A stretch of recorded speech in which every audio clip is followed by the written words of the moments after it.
Back in the day we wrote love letters. Now it's just a text, so much better. Used to wait outside her door, now a video call, what else is it for? Met on Tinder, love in the DMs, calling me babe, but just in PMs, not even a... Good evening, wonderful listeners. It's the Life Finding Me podcast, and I am Anthony Abel, your anchor and host and producer of the Life Finding Me podcast. Yes, it's good to be here. It's another day of the podcast, and today we'll be talking about love and technology. This is the 10th episode of the third season of the Life Finding Me podcast. So today we'll be exploring the topic love and technology, friend or foe. So we'll get to know whether technology is a friend or a foe to love, to our love relationships. I'll give a brief preamble to it before we go on a short break. The term technology is derived from an ancient Greek word techne, which means art, skill, or craft. However, in modern terms, technology is defined as the application of scientific knowledge for practical purposes. It could also mean the product of application of scientific knowledge. So in general sense of it, technology is actually aimed at creating new innovations whose main objective is to make life easier, to optimize processes, to increase production speed, and most importantly, to bridge the gap in communication caused by distance. So today, we all enjoy technology. Someone in Europe could talk with someone in South America. That is all thanks to technology. So we can't, on this particular show, exhaust all the advantages and the benefits of technology to the modern day world. But I'm going to only limit technology as regards love, technology in the context of love and how it affects love and relationships. We'll be going on a short break and we'll be back to continue with the show. Please stay tuned.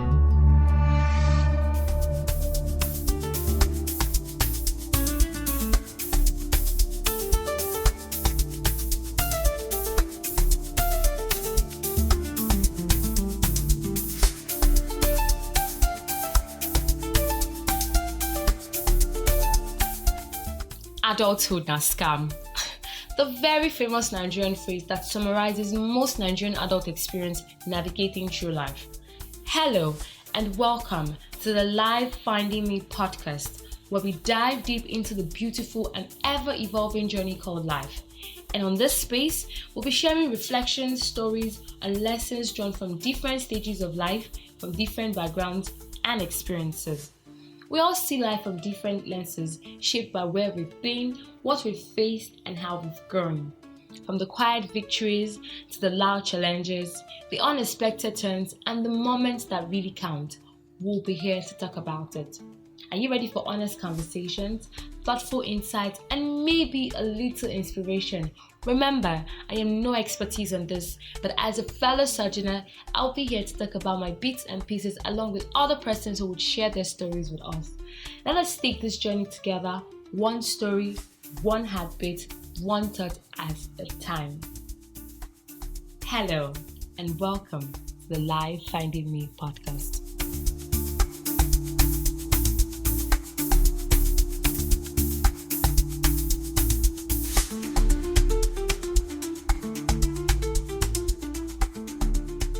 Welcome back to the podcast. It's still the Life Finding Me podcast.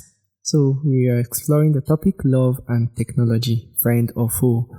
Love and technology and how it affects our love lives and how it affects our relationships. Now let's look at how technology affects love. Let's look at the question: is technology a friend or foe to love, to your relationships? Yes, you heard me right. Is technology a friend or a foe to your love life and to your relationships? So we're going to explore that and see whether technology is actually a friend or whether it's a foe. So let me give you something to hold on to while we prepare to know whether technology is a friend or a foe. At the end, you will be the judge, you will be the jury, you will be everything. I will just place the facts before you and then you will make the analysis for yourself. So, when we hear about technology, your mind goes running to a lot of things. So for the sake of clarity, for emphasis, just like I said before, I'm limiting the term technology to the context of love and relationships. Limiting it to this context of love and relationship, I'm going to limit this episode of the Life Finding Me podcast to the internet, social media. That's the effects of the internet, social media, dating apps, and digital communication as a whole to love life and human relationships. So let's go deeper into the topic of today. Technology has actually revolutionized the way we communicate, the way we work, the way we live our lives, thereby affecting human relationship dynamics. Whether we like it or not, technology has affected the normal human relationship dynamics. If you could think back to, say, the 50s, the 60s, the 70s, the 80s, you can attest to the fact that life at that point is totally different from life at this point. At that time, say one has a friend and one wants to see the friend. One will have to leave his physical location. Say he is in Kakuri, he will have to leave his physical location in Kakuri to go to, say his friend is in Kakao. He will have to go to Kakao to go and see his friend, because that is the only way that interaction can be possible. Now fast forward to some years after, we had letters, the post office and all of that. So rather than travel, but then there's now a bridge. There is no physical communication, but there is still communication. And it kept on evolving and evolving to the time of the telephone, and from the telephone to the phone we are using at this moment, the cellular phone we are using at this moment, Android phones, smartphones, and the rest of it. Technology has gone so vast that we can't really exhaust it in just 1 hour sitting. Technology has greatly, in both extremes, affected human relationship dynamics. From how we meet people to how we connect to people and how we maintain these connections with the people we have connected to. Technology stands as a two-edged sword. Emphasis on the two-edged sword. Technology stands as a two-edged sword. So we'll come back to this phrase, two-edged sword, much later. In past ages, relationships and human communication was dependent on time, geographical location, and social circles.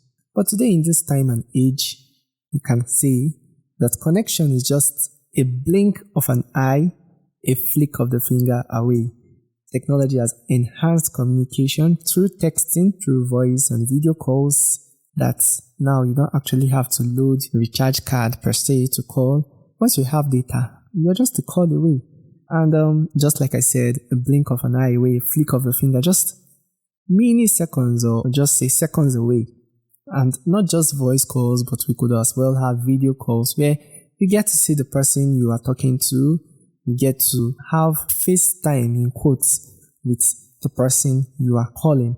And it goes even further to connect loved ones separated by distance, whether long or short distance. Just like I mentioned, Kakuri to Kakao, that's a short distance. You can say Lagos to Abuja, that's a longer distance. You can say the United States of America to Australia, that's a very much longer distance. But with technology, that's bridged that gap of distance. Technology has created more opportunities for connections through dating and social media apps, which serve as a platform to reconnect old friends and to connect with new people. So one could go on any social media site. I don't want to advertise them on this podcast. You could go on any social media site and connect with an old friend that you've lost touch with, say 10, 15, 20, 30 years ago. So far the person is on the platform. Or you could as well see someone and say, oh, I like this person. This person is beautiful. Oh, he's intelligent. I like his post. And that's connection already starting. All thanks to technology. Technology has helped strengthen bonds and increase intimacy through shared experiences through virtual connection. Technology has opened access to information and support through communities and relationship-based resources. Now, all you just have to do is type whatever you are looking for on a search engine, and it all pops up and gives you all the information you need. Or you are facing some hard time, and there are all numerous myriads of support groups online that can offer you the support you need. However, amidst all these advantages of technology to love and relationships, there are still negative effects that technology poses on love and human relationships. So that brings back the phrase, the double-edged sword, to the table. So as technology could connect people, it could also disconnect people. Yeah. Just like this proverb, that a sword could destroy, a sword could also build. It all depends on how you use it. It could protect, it could also terminate. It all depends on how it is used. Technology could create distance in instances where one or two persons grow distant over lack of physical and emotional connection and intimacy due to use of technology. Say, I have a friend and I go to visit him or her, and then rather than engaging in that physical, non-technological connection, we are all glued to our devices. I, on my own side, am glued to my own device. The other person who is my friend is also glued to his or her own device, and there is no communication. Even sometimes you see two persons in a space. Rather than communicate face to face, physically, they are chatting each other. One will chat the other on the phone and they all giggle. And you say it's all modernity and all, but whether we like it or not, these things affect our human relationship dynamics. And it goes on and on and on. People could use technology as a tool for deception, to block out originality and realness, and use it as a mask to cover reality. With technology, one could live a life of duplicity. So all these are all thanks to technology, that people could live a life of duplicity. You are living a different lifestyle in the real world and living a different lifestyle online. So it's all about deception, and nobody knows you for the real you. On one side, they are seeing a different aspect of you, and on the other side, they are seeing a different aspect of you. We've all heard the popular term fake life. It's all commonplace. It's everywhere. So all of this is thanks to technology. And forgive me when I say thanks. It's still thanks to technology. Technology could cause strife in communication, where there is a miscommunication. Let's say I send a text to someone and the text from the deepest part of my heart was all to create humor, but the other person, on the other hand, maybe reads something else in between the lines and misunderstands or misquotes what I have said. Now, it even goes as far as even voice engineering, whereby someone's voice is dubbed and then used to create a voice note or an audio that was not created by the person whose voice was used to create it. It's all commonplace. I think one just happened sometime recently this year, just about 2 months ago, but let's not dwell on that. Technology has become a tool for fake living, whereby comparison culture is exalted, where one makes the online or internet lifestyle of others his or her own guide, yardstick, or template to following life and establishing relationships. And all of these, say I see a celebrity and this is the clothes the celebrity wears, this is the cosmetic he uses or she uses, these are the places he or she goes, and I'm not against you trying to use someone as a model, but to what cost? What is the means to which you do that? And to what end? It's not for me to say. It's not for me to judge. So all of these could affect our perspective to life, to love. Now, when I say love, I mean real love. Yes, because of duplicity we now say there's real love and fake love and all of that.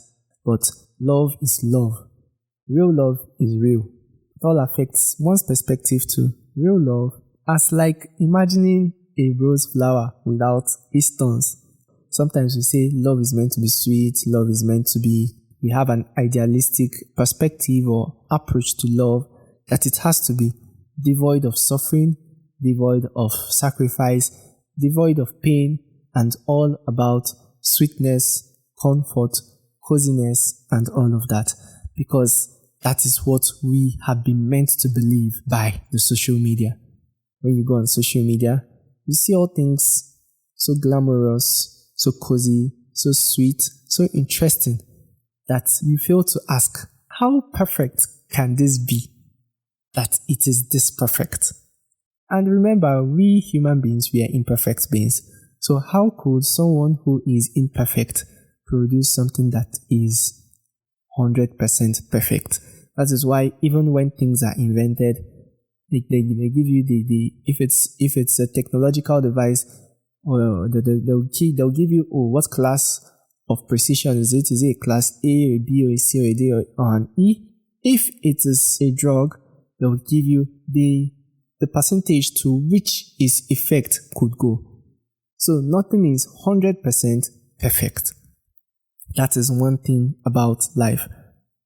Only God is perfect, and only God could make things perfect. Let's not deviate. Technology has made love superficial.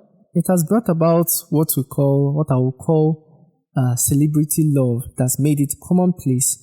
And this often actually breeds insecurity, inferiority complex, when one fails to meet up or catch up to this certain presumed kind of lifestyle. It could cause depression and anxiety issues when one doesn't meet up to the level or status of one's peer. One will say, oh, this musician is my age, or this musician is younger than me. We'll see what he's earning, see this, see that, see the people he has around him, has around her, and all of that. And it all makes us lose sight of who we really are. We begin to build castles in the air when we have not even laid a foundation. All of these thanks to technology. We can't even talk about how technology affects fidelity in relationships, especially with the growing trend and spread of pornography, as well as the heightened secrecy of phone applications, computer applications, whereby one could have two interfaces on one's device. One is accessible to only him or her, and the other just comes up as normal. And then you can't even have the slightest imagination that there is something else other than just what you are seeing. All of this thanks to technology. All of these have led to dishonesty, life of duplicity, lies, break of trust, and infidelity, and it goes on and on and on. Technology has affected the traditional face-to-face time and has affected and reduced deep, meaningful connections, because it was when we had face-to-face, physical face-to-face time, we connected more. We played in the sand, we went strolling, we took walks, we visited places of interest. We went to waterfalls, we went to the beach, we went to a restaurant, and all of these was with full attention, with full, with intentionality, with your presence physically, mentally, emotionally, everything, every aspect of you present. But now, even with those types of experiences, you go out and all of that, but when you go out, you are distracted. Your phone on one hand, your partner on the other hand. So which do you choose?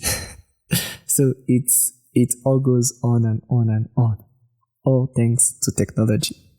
So I would like to know at this point from you, has technology influenced or affected your love life, and your relationships? Tell me, I would love to hear from you, hear your own perspective on love and technology, whether it is a foe or a friend.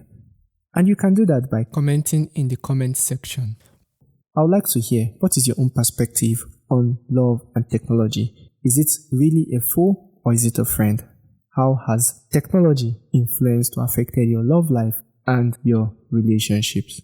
So, I initially said technology is more or less like a double-edged sword. It has the power to break, it has the power to make. It all depends on how it is used. I read a research work of Catalina Toma, a communications art professor of the College of Letters and Science, University of Wisconsin-Madison, and according to her, she opines that technology affects 3 phases of relationships. It affects the initial, that's initiation, it affects maintenance, and it affects termination. So according to her, there are 3 phases of relationships. The initiation, that is the beginning of the relationship, the termination, which is the end of the relationship, and the maintenance phase, which is in between the initial or the initiation stage and the termination stage. At the initiation stage, she cleared the stigma surrounding and connected to online dating apps and their use, saying that they not only open opportunities to new connections, but also could lead to satisfying and fulfilling relationships. She also stated that as much as people who meet on dating platforms could end in a breakup or in divorce, so could people who meet traditionally, that is offline, also have breakups in their relationships.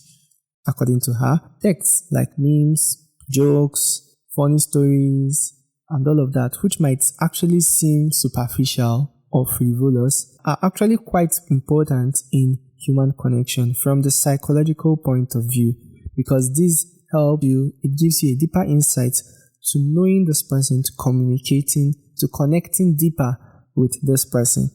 According to her, technology helps to also build and sustain relationships through constant and regular communication through text, voice, and video calls.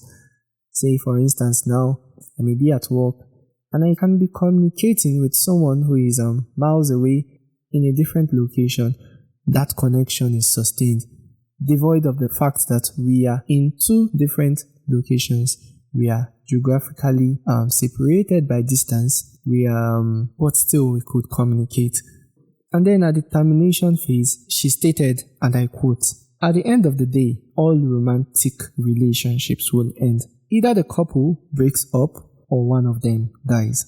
So according to her research and the information she got from other research labs, social media plays not just a big role, but more than one role in the demise of a relationship through what she called or what she termed technological interference or technoference, when couples are spending time together, but instead of focusing or paying attention to each other, they tend to their technological devices. Just like I said at some point during the podcast, that I could visit my friend, and while I'm together with my friend, rather than having a face-to-face conversation, we are all physically present, but emotionally, mentally, psychologically absent from each other. So the only thing that is present at that moment is just, okay, we are both in the same room, we are both in the same space. There was a story that was told of a great-grandmother rather, who was so tired about life and just wanted to reconnect with her family. So she told her children that she would love to see the whole family. So while all of them came to spend time with her, the children came with their own children and the grandchildren came with their own children, because it was a big family and she was a great-grandmother. That's to show you that she had great-grandchildren. But while all of them came, the great-grandchildren were busy playing with their toys, the grandchildren were on their phones, and the children were all busy still on their phones. So everybody with his or her own device, those on their laptops attending to work, those on their phones chatting with other persons in different locations, and then the other little ones playing their video games, playing with toys. Then the great-grandmother was seated at the center of the room looking at all of them.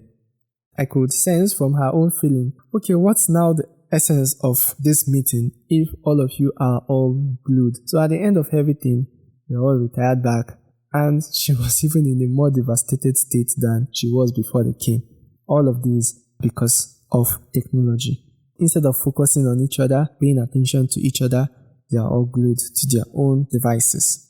One study actually shows how frequently social media is mentioned in divorce proceedings. It said that it is quite frequent. All of these effects, negative effects, are because of the wrong use of technology. Because technology is just a tool. The end result all depends on how it is used, what it is used for, the intentions behind its use.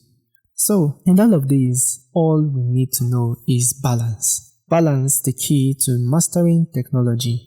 Remembering that technology here is neither a friend nor a direct foe. It's actually dependent on we, the users, and how we decide to use these things.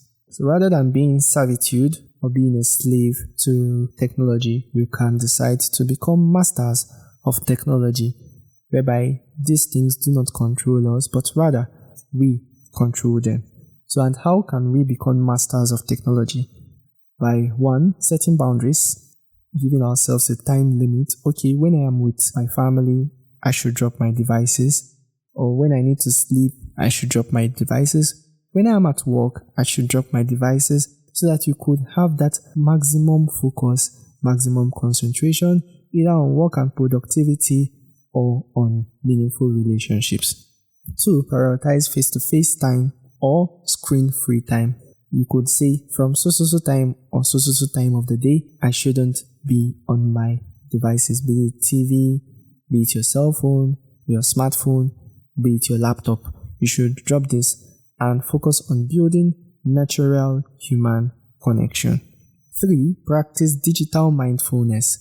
Being mindful of what you take in, the videos you watch, the songs you listen to, the people you connect to, the articles you read, because the senses are more or less like gateways to the soul. So whatever it is that you do, it gradually gets entrance to the soul through the senses, the eye, the ear, all your senses. Now, in terms of technology, it's the eye, the ear, and in some way even the sense of feeling, the skin. All of these is dependent on you. And the 4th, communicate openly and truthfully. Don't use technology as a tool for deception. So as interesting as Catalina Thomas' research is, as interesting as it is to study all the nuances of when, how, where, and for who, and under what circumstances technology is good or bad, it is more important to know, first of all, that technology has the power to make or mar, to make or break you and your love relationships, your love and your relationships. But in all of these, you have the upper hand through the choices you and your partner and those around you decide to make. There's this German idiom, but I'll say it in English, that life isn't a one-way street. Life is not a one-way street. Rather, it's a two-way street because it takes two to tango. It takes two persons to decide, okay, this is this and that will be that. Take, for instance, I say I won't use my devices when it's bedtime and my partner says, oh, that is the time I want to chat with all my friends and call. You see, it does not align. So in relationships, we should know that all of these, the choices we make, not only affects us, but also affects those around us.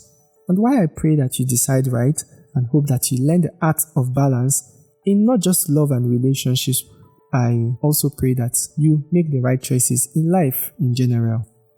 Thank you for listening to this podcast and staying true from the beginning to the end, and I enjoin you to always stay tuned for more informed topics and interesting stories. You will not want to miss next Thursday's episode. So, stay tuned and subscribe to the Life Finding Me podcast on Spotify, Pocket Cast, Amazon Music, Audible, Spotify for Podcasters, Castbox, YouTube Music, and Buzzsprout. So you can subscribe on any of these platforms and you are sure to listen to the podcast on any of these platforms. And you can follow us on IG and other platforms at Life Finding Me podcast. That is L.I.F.E_Finding Me with no space between the Finding Me. And you can subscribe on all platforms. Until I come your way, same time next week, I remain your anchor and producer, Anthony Ebo, and I say continue living in faithfulness every day. Continue to live in faithfulness every day. And don't lose yourself in the pursuit of life. So for me, Anthony Ebo, it's bye-bye for now, and I'll see you next week. Do have a wonderful evening, and bye-bye.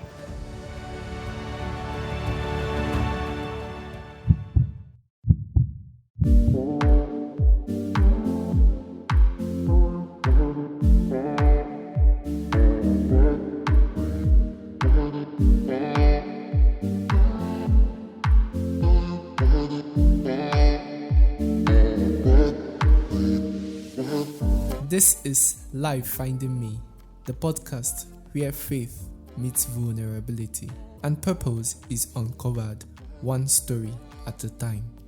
This isn't just about spirituality. It's about navigating life and its different phases with faith, with honesty, and with hope. Hosted by engineer, artist, and storyteller Anthony Abel, Life Finding Me dives deeper into the questions and moments that shape us.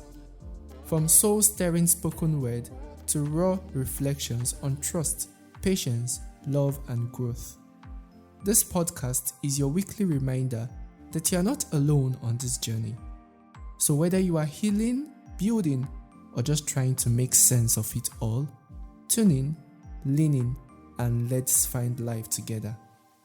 Life Finding Me, available now on Radio Maria 90.1 FM Kaduna, on Spotify, Amazon Music, Anchor FM, Pocket Cast, Castbox, and everywhere you listen to your podcast. Do subscribe and let's find life together.